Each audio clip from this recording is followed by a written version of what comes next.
മലപ്പുറം പരാമർശത്തിൽ താൻ ഉറച്ചു നിൽക്കുന്നുവെന്ന് SNDP യോഗം ജനറൽ സെക്രട്ടറി വെള്ളാപ്പള്ളി നടേശൻ.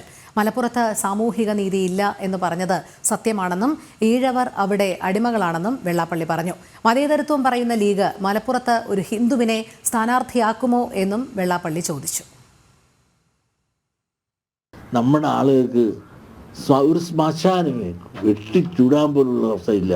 നിങ്ങൾക്കറിയാമോ എന്തുകൊണ്ട് നമുക്ക് ഉടമകളാകാൻ സാധിക്കുന്നില്ല? കാരണം നമ്മുടെ തന്നെ കുറവാണെന്ന് ഞാൻ അവിടെ പറഞ്ഞു. മറ്റുള്ളവർ ഒന്നായി നിൽക്കുന്നു, അവരൊന്നായി നിന്ന് നന്നായി. നമുക്ക് എന്തുകൊണ്ട് ഒന്നായി കൂടാ എന്ന് പറഞ്ഞാൽ വർഗീയതാണത്. അവിടെയെല്ലാം ലീഗ് വോട്ട് ബാങ്ക് രാഷ്ട്രീയം കളിക്കുമ്പോൾ മഹാഭൂരിപക്ഷമുള്ള ഇപ്പുറയുള്ള ആളുകൾ വോട്ട് ബാങ്ക് രാഷ്ട്രീയം കളിക്കുന്നില്ല, ചിഹ്ന ഭിന്നമായി നിൽക്കുന്നു. ചിഹ്ന ഭിന്നമാക്കുവാൻ നമ്മളെല്ലേ സാധിക്കൂ, വേറെ എവിടെയും സാധിക്കുമോ? ഇതെല്ലാം ഞാൻ തുറന്നു പറയുമ്പോൾ ഞാൻ വർഗീയവാദിയാണോ? തന്റെ പ്രസംഗത്തിന്റെ ഒരു ഭാഗം മാത്രം അടർത്തിയെടുത്ത് ചിലർ പ്രചരിപ്പിക്കുകയാണെന്ന് വെള്ളാപ്പള്ളി പറയുന്നു. വസ്തുതകൾ തുറന്നു പറയുന്ന തന്നെ വർഗീയവാദിയായി ചിത്രീകരിക്കാൻ ശ്രമിക്കുകയാണ്.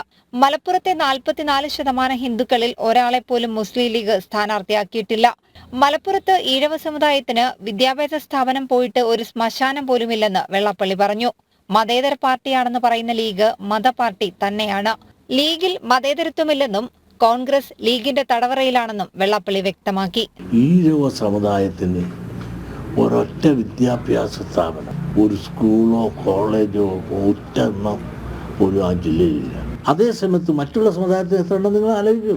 മുസ്ലിം സമുദായത്തിന് എയ്ഡഡ് കോളേജ് തന്നെ 11 ഉണ്ട്.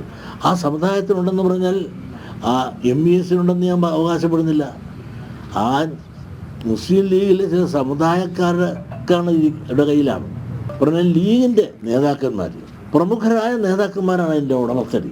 ഒരു ഹിന്ദുവിനെങ്കിലും ഇവർ ഈ മതേതരം പറയുന്ന ഈ ലീഗുകാരെ ഒരു സ്ഥാനാർത്ഥിയായിട്ട് ഒരു ഹിന്ദുവിനെ നാളെ വരെ നിർത്തിയിട്ടുണ്ടോ? ഇത് കബളിപ്പിക്കലല്ലേ?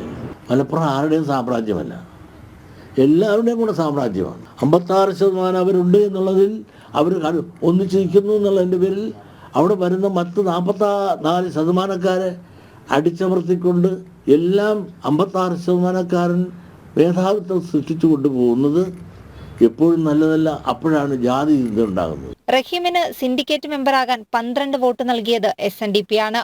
മതവിദ്വേഷം ഉണ്ടായിരുന്നെങ്കിൽ റഹീമിന് പകരം ഏതെങ്കിലും ഈഴവനെ നിർത്തി വിജയിപ്പിക്കാമായിരുന്നില്ലേ എന്നും വെള്ളാപ്പള്ളി ചോദിച്ചു. അതുകൂടാതെ നിങ്ങൾ ആലോചിച്ച് നോക്കൂ, കോഴിക്കോട് സിൻഡിക്കേറ്റ് മെമ്പർ റഹീമുണ്ട്. ഈ ലീഗുകാരെ ആരും വോട്ട് കൊടുത്തില്ലല്ലോ. ഈ റഹീമിനെ വോട്ട് കൊടുത്ത് ജയിപ്പിച്ച് സിൻഡിക്കേറ്റ് മെമ്പറാക്കിയ ആരാണ്? നമ്മൾ 12ഓളം വോട്ട് ഈഴവൻ്റെ വോട്ട് കൊടുത്തത് റഹീമിനാണ്. ആ റഹീം ഇന്നും കോഴിക്കോട്ടുണ്ട്. തിരക്കട്ടുക. ഈ ലീഗ് അവർക്ക് ഒറ്റ വോട്ട് കൊടുത്തോ? മറ്റു പലരും കൊടുത്തു. നമ്മൾ കൊടുത്ത് സൃഷ്ടിച്ചതാണ് റഹീം സിൻഡിക്കേറ്റ് മെമ്പർ. നമ്മുടെ ജാതിയിൽ ആളില്ലായിട്ടാണോ? ആ റഹീമിനെ സിൻഡിക്കേറ്റ് ആക്കില്ലേ? നമുക്ക് മതവിദ്വേഷം ഉണ്ടായിരുന്നെങ്കിൽ നമുക്ക് ആ വോട്ട് വേറെ നമ്മുടെ സമുദായത്തിൽ കൊടുത്ത് സിൻഡിക്കേറ്റ് മെമ്പർ ഉണ്ടാക്കാമായിരുന്നല്ലോ.